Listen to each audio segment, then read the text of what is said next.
د پکتیا پټان ولسوالۍ اړوند ډیورن فرضي کرښې ته څیرمه د 1 لک امریکایي ډالرو په لګښت د عاجلو ناروغانو د تداوۍ په موخه یو مجهز روغتون فعال او رسما پرانیستل شو.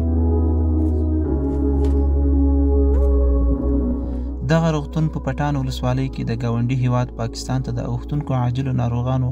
د تداوۍ په موخه د ترکیې هیواد نداء الخیر ټولنې په مالي لګښت او د نصیر خیریه بنسټ په همکارۍ جوړ او رسما ګټې اخیستنې ته وسپارل شو. په دې اړه جوړو شویو مراسمو کې د پکتیا مرستیال والي مولوي انعام الله صلاح الدین، د سرحدي پولیسو لوی رئیس جنرال شریف، د پکتیا امنیه قومندانۍ او د عامې روغتیا ریاستونو مرستیالانو او ګڼ شمېر نورو مسؤلینو ګډون درلود. د پکتیا مرستیال والي مولوي انعام الله صلاح الدین د ترکیې هیواد او د نصیر خیریه بنسټ له مسؤلینو مننه وکړه چې د ناروغانو لپاره په یاد سیمه کې د لومړنۍ تداوي او انتظار خونو زمینه برابر کړه. زه همدغه خیریه بنسټ چې اوس دلته د مظلومانو بیچارهګانو هغه ډاډ ورکړ چې د دې روغتون لا په پښو ودرولو برخه کې به ولایتي اداره هم بشپړه همکاري کوي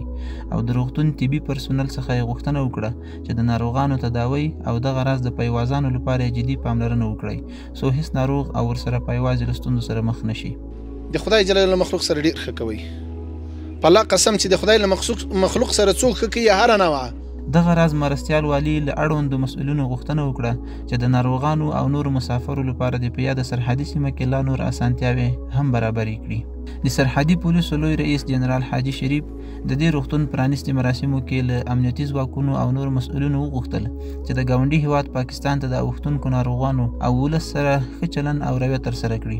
هغه دغه روغتون یو ستر ګام یاد کړ او هیله یې څرګنده کړه چې په فعالېدو سره یې پاکستان هیواد ته د اوښتونکو هیوادوالو ډېرې ستونزې به هوارې شي. خل ډاګونه ورته سول د الله جل جلاله د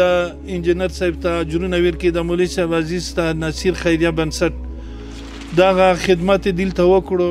د سیمې اوسیدونکو د دې روغتون په فعالېدو خوښي وښوده او د اسلامي امارت او ترکیې هیواد اړوند جمعیت نداء الخیر ټولنې څخه مننه وکړه چې دغه روغتیایي مرکز او انتظارګاه فعال کړل. د مسؤلینو پر وینا یاد روغتون د عاجلو خونو ترڅنګ